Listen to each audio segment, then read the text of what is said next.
Hey everyone, my name is Lauren Burns and I've been asked to talk to you about my pathway into medicine. So originally I'm from South Africa and I moved to Toowoomba in Queensland when I finished school and I was 17. I didn't really know what I wanted to do, so I thought about taking a gap year. And actually I remember my uncle suggesting that I go into medicine, and little 16-year-old me rolling her eyes and was like, no ways am I studying for another 8 years. If I had listened to him, I would now be finished, but instead I'm in second year at Deakin. So actually, I decided to go work at a hotel on Hamilton Island, up in the reef. And the week before I was meant to start, a hurricane came through and destroyed the hotel. So that didn't really work out. But my mom didn't want me to waste a year doing nothing. So she enrolled me in a Bachelor of Commerce at USQ and majoring in accounting and mathematics. So I started that, and I realized in my second year of uni that this is not what I wanted to do. But again, I was about 18 and didn't really know what else I wanted to do. So I just decided to keep going because it was a good fallback. So I've graduated, and I became a tax accountant. I moved down to Brisbane. And I think it was about my second year of accounting. So we'd gone through the first year. I was kind of learning everything, getting to know the ropes. And second year, it was all the exact same thing. The only thing that changed was the year. And I realized this was the most boring thing I could have done with my life. So definitely I had to get out. And I remember it was like one of our busiest tax times. And one of my parents' best friends was actually diagnosed with Alzheimer's, early onset because he was 50. And that was like a huge shock to all of us. And then unfortunately, I was going through my own health issues. And after 5 years, I finally got diagnosed with endometriosis. And then roughly about the same time, my mom's best friend was diagnosed with lung cancer. And all she had was this really annoying dry cough for about 2 weeks.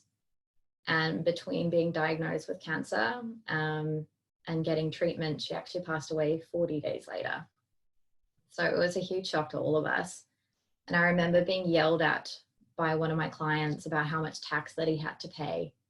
And I realized I needed to do something way more important with my life. I just felt so helpless, like watching two of my family friends like slip away from us. So I decided that I really needed to feel less helpless and I wanted to help people. So I decided I was going to sign up for the GAMSAT and try getting into med school. So I did my research. Obviously, coming from a very non-science background, not all universities would accept my prior degree, but I found that of the universities doing the GAMSAT route, this was way back then, 7 universities would accept me with my non-science background. And then I did a bit more research and I found that tons of people recommended Dr. Brett Ferdinand's The Gold Standard GAMSAT textbook. It was amazing. It was a little bit on the pricey side, but it covered absolutely everything that you needed to know for the GAMSAT. And it's specifically designed for people with a non-science background. And it takes you through like year 12 maths, if you really need to go back to basics. And then it steps you through all the physics you need, all the chemistry, organic chem. It even has like an English and writing style section. It's got a how to prepare for the interviews section. It was a fantastic textbook. What's really good is that it also comes with its own little online portal, and it has tons of quizzes and videos, and it's all Brett Ferdinand on his whiteboard, like describing things, and he is fantastic at like breaking everything down.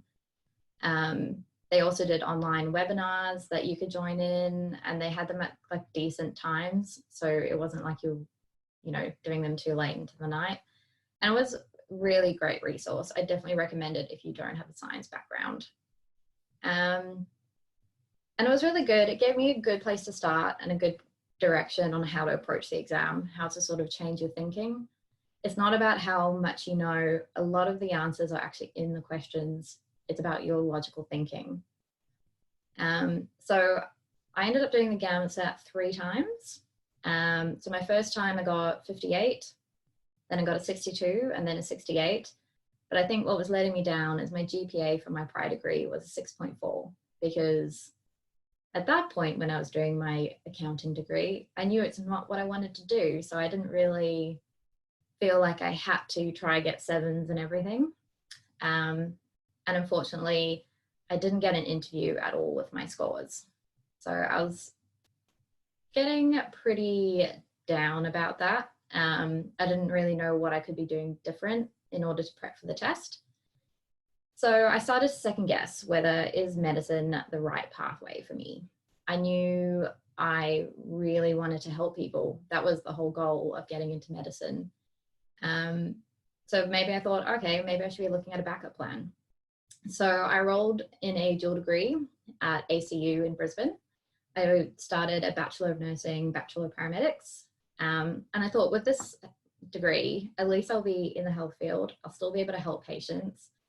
And maybe I could use it as an opportunity to try and get out a much higher GPA than my previous degree. That if I do change my mind and I feel like, yes, actually I do want to be a doctor, at least I'll have a better option next time. But in my first year of my new degree, I did debate, should I do the GAMSAT again? Bear in mind, it's, about $500 a pop. So I was debating, should I do it? Should I not? And then I thought it was a bit of a waste. I've done it 3 times already. I didn't have time to study for the GAMSAT because I was now enrolled in another degree. So I just decided, what the heck, I'll just apply for med school again and I'll use the previous year's GAMSAT results. And Murphy's Law, I got an interview. The 1 year I didn't really try and I managed to get an interview down at Deakin. So I went to the interview and luckily I got in. And that was an amazing feeling that all my hard work had finally paid off. I think what really helped me is the Deakin bonuses. So most med schools have some sort of bonus system. Obviously they give you a bonus if you did a degree with them. So I think they give you a bonus for being a Deakin student. There's bonuses for being rural. I was neither, but my bonus was I had been working. So Deakin give you a bonus if you've held down a full-time job, I think for more than 2 years. Then I had 4 years under my belt as an accountant. So I just used a letter from my boss saying my starting dates and my full-time arrangement, and I submitted that with my application. And I think that definitely helped me kind of make up for my bad GPA. Now you might ask, why did I choose Deakin? I'm going to be honest, I didn't. I did not care where I got in. All I knew is that I wanted to be a doctor, and I would be so grateful if someone would just take me and give me a chance. So if I think about it, I think I put Griffith and Griffith and UQ as my first and second preferences, being in Queensland and having a support network there. I think Deakin was my third choice. And I chose Deakin because I do have a sister in Melbourne. So I thought, okay, at least I have some support moving down here. And yeah, what I've learned since being at Deakin is that it probably was actually the best school for me. It's a really great non-competitive environment, and the lecturers actually really take the time to get to know you. This is my 3rd uni now, and it's actually, Deakin has the best sense of caring about your learning. They're really open to feedback, which is practically unheard of.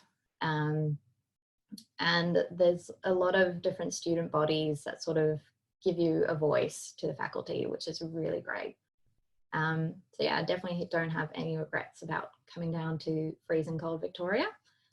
And yeah, that was my pathway into medicine.